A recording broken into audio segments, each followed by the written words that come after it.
बांधल्या पेंडीचा सुटला शाळा, तृण रानमाळा पांगलासे. स्वर्गीय माझ्या गावचं भूषण, आमचं प्रत्यक्ष सर्व गावाचं हृदय, आज 10 दिवस झाली काळाच्या पडद्याआड गेलं. उगवता सूर्य ऐन दुपारी अस्ताला गेला. गावावर शेळके परिवारावर पसरलेली शोक काळा.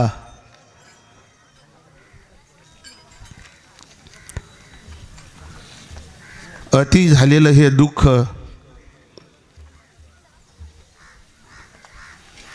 आज या कार्यक्रमाला आदरणीय दीपक महाराजांनी या ठिकाणी आजची ही केलेली कीर्तन सेवा.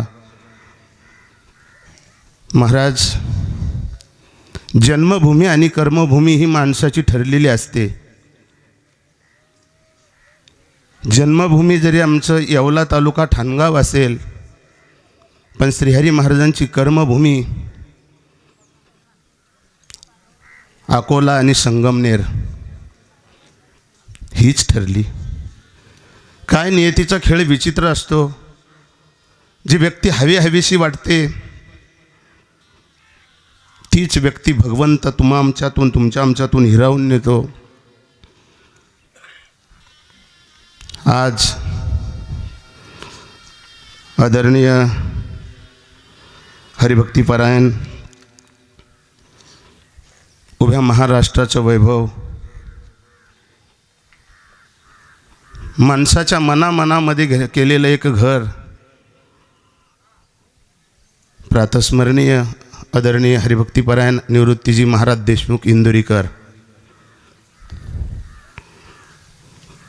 संगत चांगल्याची केल्याच्या नंतर रात्रीही कीर्तनामध्ये जेऊरकर महाराजांनी सांगितलंय की माणूस मोठा होतो.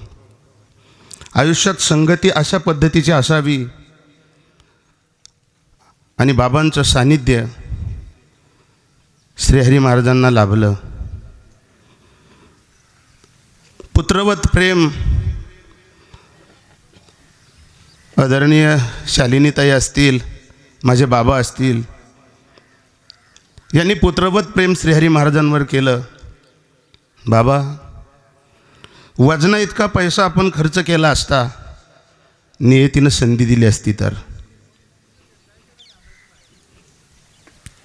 चांगली माणसं आपल्यातून निघून जातात तेव्हा दाखले दिले जातात शास्त्र आणि पुराणाचे. त्यामध्ये पहिला दाखला माऊली ज्ञानोबरायाच्या वयाच्या 22व्या वर्षाचा दिला जातो.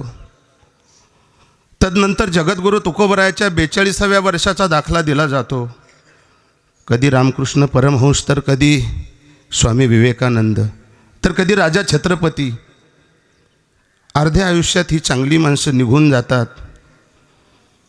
तेव्हा फक्त उरतोय तो आमच्या नशिबी शोक, पश्चाताप. याच्यापेक्षा वेगळं काय? काय नियतीचा खेळ विचित्र आहे. माऊली ज्ञानोबरायाचं व्यक्तिमत्व हवंसं वाटत होतं, पण माऊली ज्ञानोबरायानं समाधीचा असणारा योग निश्चित केला. आणि बघता उभ्या महाराष्ट्रात, संपूर्ण विश्वभर त्या ठिकाणी त्या दुःखाची शृंखला पसरली गेली. जो तो ज्याची त्याच्या परीनं सांगत होता, ज्ञान घेऊन जन्माला आलेल्या ज्ञानाची आम्हाला गरज आहे. आमच्या गावाला श्रीहरी महाराजांची गरज आहे, होती, आजही असेल.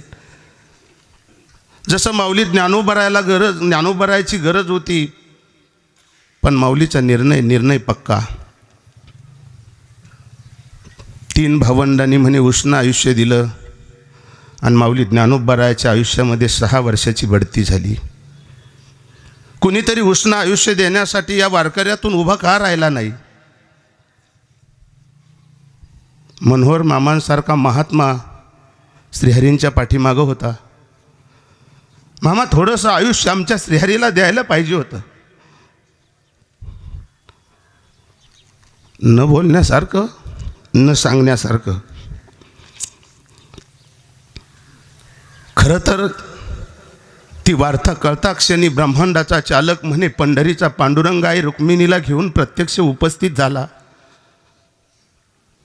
मृदू अंतकरणाची रुक्मिणी धाय मोकलून रडत होती तशी आमचे शालिनी ताई रडत होत्या. पण बघता बघता आमच्या सर्वांच्याच नजरा त्या पांडुरंगाकडे लागल्या. तेव्हा जगाचा बाप धाय मोकलून रडत होता. तेव्हा निष्ठुर काळजाच्या भगवंताला आई रुक्मिणीनं विचारलं, देवा तुम्ही एवढे निष्ठुर आहात, का रडताय, का रडताय? त्यांना आयुष्य वाढून द्या ना. उभ्या महाराष्ट्रभर कधी आजपर्यंत माझे बाबा कोणासाठी रडले नसतील. त्या स्मशानात बाबा रडत होते. मीडियावर आजपर्यंत कोणी केंद्रातला असेल, राज्यातला असेल, कुणी एखादा नामांकित माणूस असेल, पण मीडियाने त्याला एक दिवसाच्या पुढे स्वीकारलं नाही. गेली 10 दिवस झाली. आजही मीडिया त्या ठिकाणी आमच्या श्रीहरीला स्थान देते. माणसाच्या घराघरापर्यंत धाय मोकलून रडणारे बाबा आणि त्यांचा व्हायरल झालेला व्हिडिओ, त्यातून समाजाच्या अंतकरणाला झालेली जखम.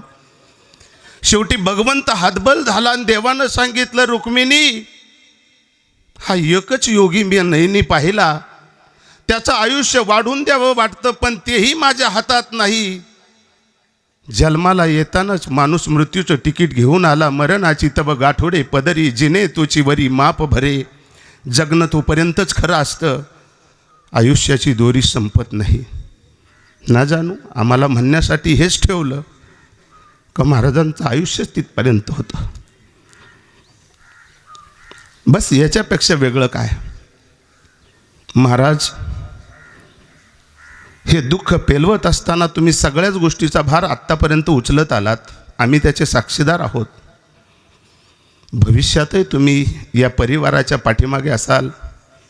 छोटासा असणारा हा परिवार, पूर्वीपार आजोबापासून घराण्यात परमार्थाची परंपरा आणि त्या परंपरेचे पाईक स्वर्गीय श्रीहरी महाराजांची पिताश्री आदरणीय आमचे रमणदाजी असतील, अक्का असतील, अविनाश असेल, त्याचप्रमाणे त्यांचा सर्व शेळके परिवार असेल. पण त्या 2 चिमुकल्यांना दीपक महाराजांनी सांगितले, बाप आठवतोय का? जगे ऐसा बाप व्हावा, त्याचा वंशवृद्धी जावा, किंवा ओळखी बापाला ब्रह्मतेवा धाविनला, नेत्री अश्रूची आधारा, कापतसे थरथरा. बाप रडतोय. बापाची किंमत बाप गेल्यावर कळते. म्हणून आज ग्रामस्थ नात्यानं माझ्या नातेसंबंधातून आमचा भाचा हरवला. उभ्या महाराष्ट्रात कुठेही जायचं असेल तर बाबांची परवानगी घेऊन सांगायची की मामाचं कीर्तन टाकू का बाबा? आज असं म्हणणारा कोणीतरी एखादा धाडसी माणूस पुन्हा आम्हाला भेटेल का? ती उणीव कशानंच भरून निघणार नाही. कधीतरी एखादा वक्ता उठतो, बोलतो, काही उणीव कधी भरून निघणार नाही अशी पोकळी निर्माण झाली. खरं त्याचं प्रात्यक्षिक आज आमच्या गावानं आम्ही प्रत्यक्ष आमच्या उघड्या डोळ्यानं पाहिलं. अनेक गोष्टी बोलण्यासारख्या आहे. प्रास्ताविक म्हणून आमच्या संपूर्ण गावातील भजनी मंडळाच्या ग्रामस्थांच्या वतीनं या ठिकाणी खरं तर हा संपूर्ण माहोल जसा माऊली ज्ञानोबराच्या समाधी सोहळ्याला सगळी संत मंडळी समकालीन तिथं उपस्थित होती, तशी महाराष्ट्रातील नामांकित असणारे कीर्तनकार, गायक, वादक, अनेक प्रकारचे त्या ठिकाणची, कोणी उद्योगपती आहे, कोणी शेतकरी आहे, तर कोणी शेतमजूर आहे, कोणी व्यापारी आहे. प्रत्येक क्षेत्रातला माणूस त्या माणसाने का जोडून ठेवला? जायचंच असेल म्हणून ही कीर्त ही शिल्लक ठेवली महाराजांनी.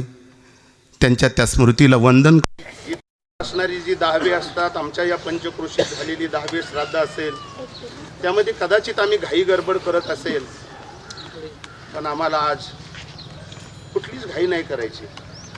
इतक्या लांब वर्ण आलेली सगळी मंडळी पुण्याहून आलेली आहेत, पेन, पनवेल, रायगड, मुंबई. ज्यांनी कधी या गावाचं नाव नकाशातही पाहिलं नसेल, ती माणसं आज श्रीहरीच्या प्रेमात इथपर्यंत आली. त्यांना थोडी थोडी संधी या ठिकाणी द्यायची. आदरणीय महाराजांचं सर्व हे नियोजन आहे आणि त्या नियोजनात त्यांनी सांगितलं की आपल्याला प्रत्येक माणूस श्रद्धांजली देण्यासाठीच आला आहे. त्यांना बोलण्याचा अधिकार आहे. आम्ही सगळ्यांचाच अधिकार हिरावून घेणार नाही, प्रत्येकाला इथं संधी देणार आहोत. या ठिकाणी सर्व कीर्तनकार मंडळी या ठिकाणी उपस्थित आहे। त्यामध्ये आदरणीय हरिभक्तीपरायण जनार्दन महाराज काकडे नाशिक, त्याचप्रमाणे आदरणीय हरिभक्तीपरायण सुरेश महाराज गोरे, त्याचप्रमाणे आदरणीय हरिभक्तीपरायण ज्ञानेश्वर महाराज तुपे, आदरणीय हरिभक्तीपरायण चंद्रकांतजी महाराज खळेकर आणि सर्वात जास्त प्रेम श्रीहरी महाराजांनी ज्यांच्याशी जोडून ठेवलं ते आमचे मित्र आदरणीय हरिभक्तीपरायण गोविंदजी महाराज गोरे, तेही या ठिकाणी उपलब्ध आहेत। त्याचप्रमाणे आदरणीय हरिभक्तीपरायण गोरख महाराज धात्रक, आदरणीय हरिभक्तीपरायण कृष्णा महाराज कमानकर, मी अगोदरही ज्यांच्या नावाचा उल्लेख केला। मला असं वाटतं महाराष्ट्रात कुणाच्या दाव्या आणि मौतीला मामांना वेळही नसतो, मामांच्या पाठीमागं मामांचा व्याप असतो, पण तरीही वारकऱ्यावर प्रेम करून हृदयस्थ वारकऱ्याला जागा देणारं एक व्यक्तिमत्व, उभ्या महाराष्ट्राचं श्रद्धास्थान, प्रातस्मरणीय बाळो मामांच्या कृपापात्रामध्ये कपाछत्रामध्ये ज्यांनी स्वतःला वाहून घेतलं ते आदरणीय हरिभक्तीपरायण परमपूजनीय आदरणीय मनोहर मामा, मामांच्या चरणी वंदन करेल। या दुःखामध्ये सहभागी होऊन आज मामांचा पदस्पर्श या ठिकाणी हा पाऊल त्यांचा या आमच्या पवित्र भूमीला लागला, तो केवळ निमित्त श्रीहरी महाराजांच्या जाण्याचा आहे। मामा, तुमच्या कृपेची आम्हा आणि या परिवाराला गरज आहे, ती आपण कराल अशी अपेक्षा करतो। त्याचप्रमाणे आळंदीमध्ये ज्यांच्याकडं श्रीहरी महाराजांनी मृदुंगाची कला, मृदुंगाचं शिक्षण घेतलं, श्रीहरी महाराजांना कड्या खांद्यावर वागवलं, लेकराप्रमाणे वागणूक दिली, ते आदरणीय प्रातस्मरणीय आमचे मित्र शांतारामजी महाराज गांगुर्डे, त्यांची गुरुवर्य या ठिकाणी उपस्थित आहेत। त्याचप्रमाणे आदरणीय हरिभक्तीपरायण कृष्णा महाराज आळंदीकर, माऊली महाराज आळंदीकर, त्याचप्रमाणे हरिभक्तीपरायण महिला कीर्तनकार कंचनताई जगताप, त्याचप्रमाणे महेश भाऊ जगताप, आदरणीय कृष्णा महाराज शेटे, आदरणीय हरिभक्तीपरायण तुकाराम महाराज वाजे, परमपूजनीय आदरणीय आमच्या पंचक्रोशीचं नाशिक जिल्ह्याचं वैभव परमश्रद्धेय आदरणीय हरिभक्तीपरायण कारभारी भाऊ चिगडगावकर, बाबा दररोज श्रीहरी महाराजांच्या कीर्तनाच्या नंतर, संध्याकाळच्या कीर्तनानंतर या भजनी मंडळाला विचारायची, आजचं कीर्तन कुणी केलं, काय केलं। गावातील सप्ताहाची सुरुवात आणि गावामध्ये घराघरामध्ये परमार्थाचं बीजारोपण आदरणीय बाबांनी केलेलं आहे। रमण महाराजसुद्धा त्यांच्या कड्या खांद्यावर मोठे झालेले आहेत। असे एक बुजुर्ग व्यक्तिमत्व वारकरी संप्रदायातील या ठिकाणी आज आमच्या दादांना श्रद्धांजली देण्यासाठी इथं उपलब्ध आहेत। त्याचप्रमाणे आदरणीय महिला कीर्तनकार आदरणीय जयश्रीताई तिडके आणि विशाल महाराज तिडके या ठिकाणी उपलब्ध आहेत। आदरणीय हरिभक्तीपरायण महेशजी महाराज परकळे आळंदी, त्याचप्रमाणे गायन सम्राट, भजन सम्राट, स्वर सम्राट आदरणीय रविदासजी महाराज जगदाळे, गेली 10 दिवसापासून महाराज जणू काही हे ठाणगाव गाव त्यांनी दत्तक घेतलं, असं रविदासजी महाराज 10 दिवस इथं उपलब्ध आहेत। त्याचप्रमाणे आदरणीय हरिभक्तीपरायण सुधाकरजी महाराज आहेर भातकुडगाव, तेही या ठिकाणी उपलब्ध आहेत। सिद्धेश्वर देवस्थान ट्रस्ट मंजूर महंत गुरुवर्य स्वामी शिवानंदगिरीजी महाराज यांचे कृपापात्र शिष्य आदरणीय हरिभक्तीपरायण रमेशानंदगिरीजी महाराज आश्रमातर्फे या ठिकाणी उपलब्ध आहेत। त्याचप्रमाणे आदरणीय हरिभक्तीपरायण सोमनाथ महाराज भोर, आदरणीय दत्ता महाराज बोलठाणकर, त्याचप्रमाणे आदरणीय आमचे जगन महाराज उंबरकर, त्याचप्रमाणे आदरणीय मी रात्रीही बोललो का नितीन भाऊंचा, किरण महाराजांचा आणि बाबांचा, त्याचप्रमाणे झावरे मामा असतील, यांचं जणू काही अंग वेगळं होतं, हृदय एक होतं, असे नितीनजी महाराज गोडसे। त्याचप्रमाणे आदरणीय हरिभक्तीपरायण श्रीहरी महाराजांना मृदुंग ज्यांनी शिकवला ते रमेश महाराज गांगुर्डे, त्याचप्रमाणे आदरणीय हरिभक्तीपरायण किशोर महाराज, आदरणीय हरिभक्तीपरायण सुभाष महाराज जाधव, त्याचप्रमाणे माऊली महाराज आरोटे, आबा महाराज निमगावकर, चेतन महाराज नागरे, आदरणीय हरिभक्तीपरायण काशीनाथ महाराज मोरे, त्याचप्रमाणे आदरणीय हरिभक्तीपरायण उत्तम महाराज मडभई, त्याचप्रमाणे रात्रीही कीर्तनाला पुण्याहून आलेले आदरणीय दत्ताभाऊ गायकवाड, त्यांची उपस्थिती आदरणीय गांगुर्डे सर, त्याचप्रमाणे अनेक महाराज मंडळ या ठिकाणी उपलब्ध आहेत. सर्वांचाच नामनिर्देश करणं अति गरजेचं आहे, पण गावालाही आणि आम्हालाही तुमचं दर्शन केवळ श्रीहरी महाराजांमुळं घडलं. एवढ्या अथांग जनसमुदायात आम्ही तुम्हाला तुमचं नाव नाही विचारू शकत. तुम्ही ज्या प्रेमाने आलात, त्यांनी स्वतःहून कृपा करून लांबवरनं आलेली जी काही मंडळी आहेत, साधक आश्रमातून आमच्या शिंदे माऊलींच्या वतीनं आदरणीय हरिभक्तीपरायण अण्णा महाराज या ठिकाणी उपलब्ध आहेत, अनेक महाराज मंडळी या ठिकाणी उपलब्ध आहेत. सर्वांना गावाच्या वतीनं सर्वांच्या समोर मी कृतज्ञता व्यक्त करतो. तुम्ही या सोहळ्यासाठी आलात. जसं माऊली ज्ञानोबराच्या सोहळ्याला सकल संत आणि सर्व स्वर्गीय देवता तिथं उपस्थित होतात, तसे तुम्ही स्वर्गातले देवच आहात. वारकरी संप्रदायातील प्रत्येक कीर्तनकार, गायक, वादक हा आम्हासाठी देव आहे. आणि म्हणून तुमच्या सर्व दैवताचं या ठिकाणी मी खऱ्या अर्थाने वंदन करेल सर्वांच्या समोर.